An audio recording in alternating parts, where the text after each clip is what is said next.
Hello, beautiful people. Venus Jones is back with some poetry. I feel like reading some poetry tonight. So you are in luck. So you are so lucky, so blessed to be able to hear some work from me tonight because it's going to be full of love and light. I got my maracas. Because the truth is, I'm celebrating. I am what some call an overachiever.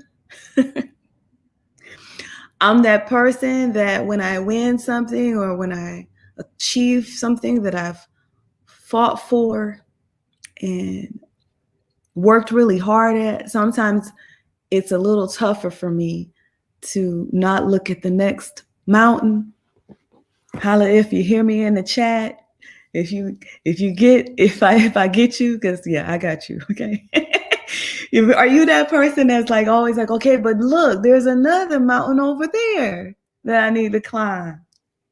Versus like doing the woo, like, woo, I did it. Let's like pause for a moment. I did it. Well, I get you. I get you. And that's why today, if I can lead by example and celebrate some publications some poems that I've been working on for years. And I feel like I'm so happy that they found a home with Misty Milby. She is the editor and founder of Sequoia. The name of the journal is Sequoia Cherokee River Journal. Okay, that is where you can find my collection of the elements, because we are elements. I thought about calling this poem that. So we're celebrating the publication of the elements, and the fact that I'm just so what they do with the journal is they highlight visual artists, poets, and prose. So feel free to check out the journal and Misty. And I believe she follows me on here. I don't know if I was supposed to go on at 7, y'all, but just give thanks that I'm here right now. I was talking with a mentor and a friend right before this, Annie, shout out to her. And I'm just here to celebrate this accomplishment. Some of you may have gotten my email updates. If you didn't get my email updates and you want to always know when I'm going live, just make sure you follow me at venusjones.com. Check out the free template that I have there for help with spreading hope and healing. But Misty is a part of the Cherokee Nation and First Nation. So I am just so happy to be highlighted in their journal, because I stand in solidarity. I stand with you in this fight, in this struggle for liberation for not just my people, but for all people who have felt pushed aside or oppressed at some level in some way. So I'm just so happy to have my work in a First Nation journal. And I am just so excited. And I want to talk, because she was asking for poems about nature. Some of you know that I wrote a poem called Poetry. When I started doing a poem about poetry, Israel. But this nature is something that I go to when I'm needing to reconnect. And I did get to go for a walk yesterday, not today so much, but I just want you to remember that nature is still there for you. And let's, without any further ado, get into this poem that was published. She actually published 3 of my poems, and this first one is called The Elements. So let's read it and celebrate. So think about what sign you are. Are you an earth sign, a fire sign, or a water sign, or air? And see if you connect with any parts of this poem in any way. And let's think about if it might have to do with your birth sign and chart. Earth. We're future fossils revolving, becoming wood, stone, and steel. sowing seeds while evolving, being the cause and effect, free will. When dust buries us all, the energy remains. Will they dig up the dearth? Will they dig up the gains? Fire. We choose to embrace the flame, to release dreams and fears. We become light in the exchange. With the first step, doubt clears. We walk through the blaze. A spark in our senses erupts. We claim our power and desire to purify the corrupt. Water. Rhythm of life. Give us fluidity. Teach us to love mercifully. When tears stream and we forget to be, oh, droplets drench you and me. We can end up frozen or we can break free. We can ripple or be a wave in the sea. Rhythm of life, give us fluidity. Teach us how to transform to some degree. Air. We're picking up leaves, feathers, and sticks, twirling in circles, a fresh, open field. We're flirting with trees and blowing out wicks, breath of life on tongues unsealed. We whisper in ears and tickle toes, push and pull the things we lust, whisk over plains, rivers, and groves, pressure to be more than a gust. Let me know which one is your favorite. As they say, earth, wind, or fire. But I call it earth, fire, water, and air. Let me know which one you love. Let me know why. I just like to read these poems to you. I have two more poems that I want to read from what was published in the journal. And this one is called Silver Birches. If you don't know, silver birches are like these amazing trees. I love them. And they just seem magical to me. So I was just studying them one day and I thought, okay, well, this is what came out of it. They say money doesn't grow on trees, but keep your eye on swaying birches. I saw their leaves sparkling in the sun. With a light breeze, they start shaking. It feels and sounds like real change. The trunk leans left and right, just like me. I feel renewed watching this elegant dance. Yet the birch can't protect me from poverty. Maybe it's the white bark that beckons us. It stands for elegance and purity, I'm told. I fear she's just an illusion of real wealth. She's too thin to offer me comfort. And her leaves don't look like coins in the shade. So that one was called Silver Birches. And then, actually, two more poems I want to read to you. This that are nature poems. This one also was published, and I have one more that I won't read it right now, but I'll maybe read it later. But this one I want to read for sure. It's called For Earth and Heaven's Sake, which is the title of this reading tonight. Mr. Rain Cloud. Mr. Rain Cloud met Mr. Evergreen when his leaves were waving. Hi. You feel both grumpy and gray, attempting to just walk on by. When two bees create a buzz and make you stand very still, your arms are statuesque. You've heard some sting to kill. Your limbs are frozen twigs, so afraid you fail to praise. When Mama Bee whispers, honey is still the craze. Then you take another pause when the blackbird comes to sing.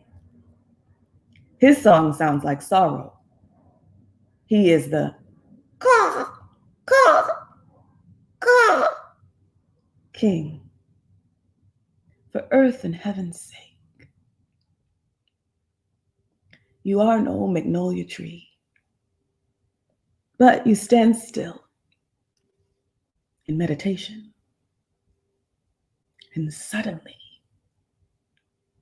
your mind is free.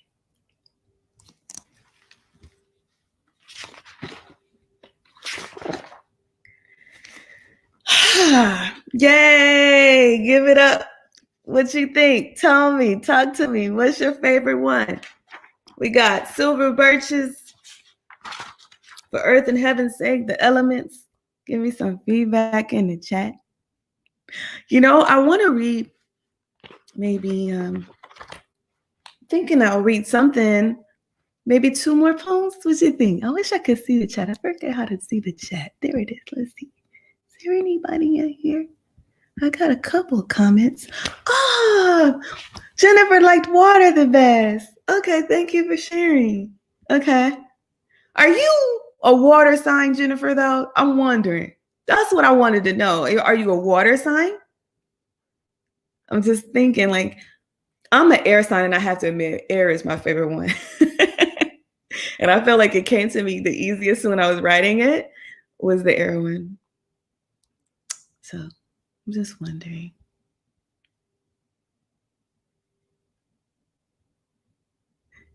She is a water sign. Oh my gosh. I would love to do an experiment with this, like, but maybe not. And really see if people really gravitate to certain things. Someone just asked me today, they were like, who was that? It was Kim. She was like, do you have water in your sign? I was like, I'm an air sign. She was like, I think you have water. Now, I don't know a lot about astrology, but I just took a personality test too. 16 Personalities is an amazing website where you can learn more about your divine design. Working with a coach, talking about that. And there's certain things that I think we were just born to do, and we return to those things sometimes. And I know I was born to communicate, and I can't help it. I'm a poet. So I want to talk about one other thing that happened today, and maybe I'll end this with this last piece, because poetry has been my refuge lately. It always is, but sometimes even more so when you feel like you're going through loss sometimes. But today, the last time I saw my grandma, who also raised me, and everybody calls her mother, so she's like my grandma and my mother. She is 99 years old. I saw her today, and she was so happy to see me. And she started crying, and I was so happy to see her. She'll be 100 years old on November 5th. So I'm excited about just the fact that I can cherish her still and see her through video chats. But the last time I saw her in person is kind of what this poem is about. So it's been a while. And with COVID, it's tough because, as you all know, sometimes we want to see our family members and we can't.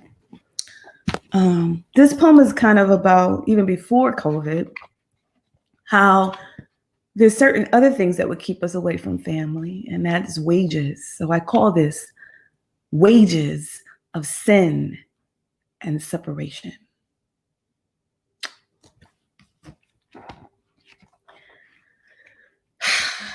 When you find yourself tucking your grandmother in, when she pats the mattress as if to make room, just kneel at her feet and stare at your shadow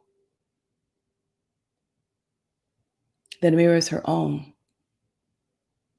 When you find yourself wondering how this Black woman slayed dragons dressed in white sheets, how she lived through Jim Crow and her cotton picking fears before you were thought of.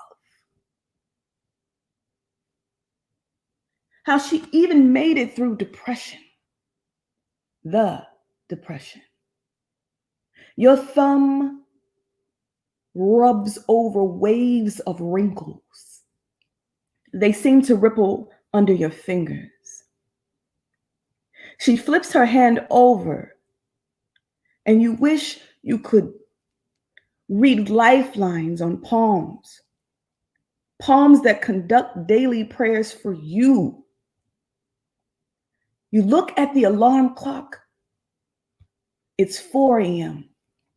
and you can't sleep. Your flight departs too soon. We count on the wages of sin and separation. The breaks from work are too brief for family, for short-term memories. Her mind is fading fast. It's not enough to conduct a sit-in or take a knee near her. Savor the sound of crickets. Make a request. Will you just scoot over, please? And just like that, it's a slumber party. Instantly, you're best friends. She points at the next room and whispers in your ear. Now you know so-and-so's wife ain't up. That woman don't do nothing but sleep and eat. And you giggle and gossip. From dusk to daybreak, you both listen to birds chirping outside the window. When you find yourself thinking of the time you were afraid to speak up, to stand up in her presence, hold her hand tighter, kiss her cheek, kiss her forehead, near her third eye, in hopes for a new system that sends us home to hover over the sentimental, over mothers that shaped our every movement. More often than not, you are mourning the living. You are mourning a dying generation. Some say the greatest, like it's the very last. She asks, what do you have to do tomorrow that you can't stay? You speak of your tax return.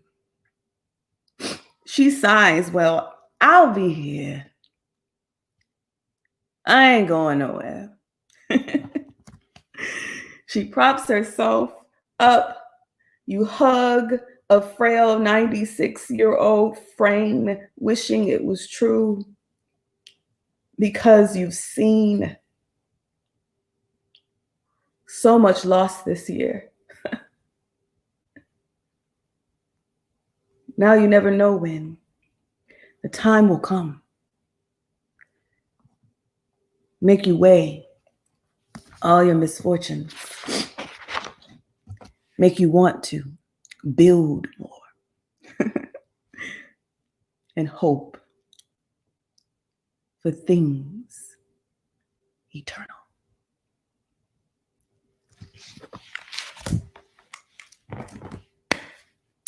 That's your poetry reading for tonight. And thank you so much for watching. Let me know if there's any lines that stuck out for you. Let me know if there's any poems you want me to read next time. Maybe every Thursday I'll come on and read more. There's so many poems that I have not shared. But tonight was about a celebration of spending a little time with my matriarch today and also getting some publications celebrated by First Nation. Hey! Shout out to Cherokee Nation. I love you, Misty. Thank you so much for making me feel special, and thank you for loving my poetry. And please support her.